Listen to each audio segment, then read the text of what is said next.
नमस्कार मेरे प्यारे प्यारे बच्चों, कैसे हैं आप लोग। तो आज हम लोग करने जा रहे हैं 8.1 का क्वेश्चन नंबर 5।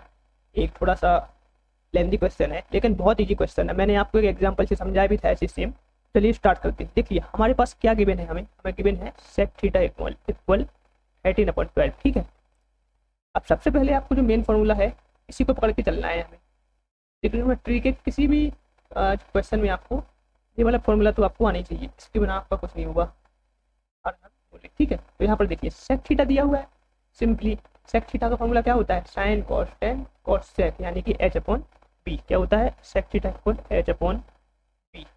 कंपेयर करेंगे फर्स्ट और सेकंड को, तो एच की वैल्यू क्या आ जाएगी 13, एच की वैल्यू कितनी आ गई 13 एंड बी की वैल्यू कितनी आ गई 12। ठीक है, ये कैसे किया ये आप लोग देखिए।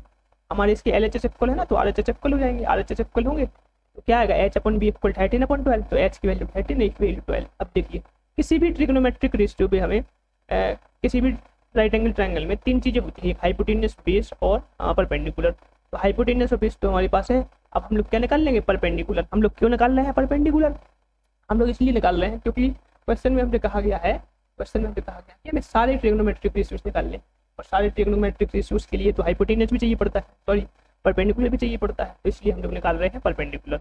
सिंपली पाइथागोरस थ्योरम का यूज करेंगे। पाइथागोरस थ्योरम कैसे यूज होती है आप लोगों ने अगर नहीं देखी हो तो आप लोग हमारी प्ले लिस्ट में जाकर बिल्कुल बेसिक से स्टार्ट कर सकते हैं, देख सकते हैं पूरे लेक्चर्स।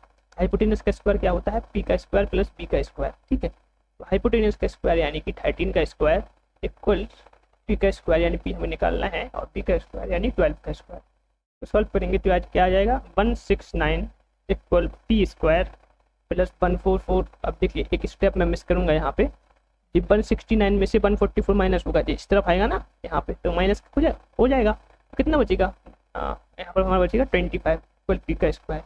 सिंपली यहाँ से हमारा पी क्या आ जाएगा, पी आ जाएगा हमारा, पी आ जाएगा हमारा क्या आ गया 5।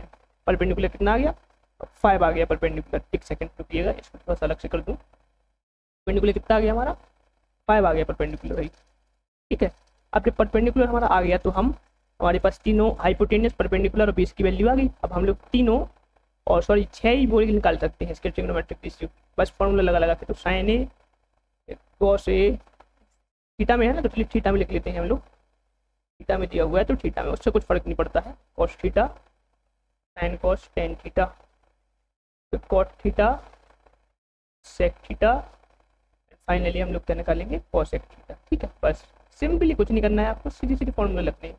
साइन थीटा का फॉर्मूला क्या होता है, P upon H, P upon H.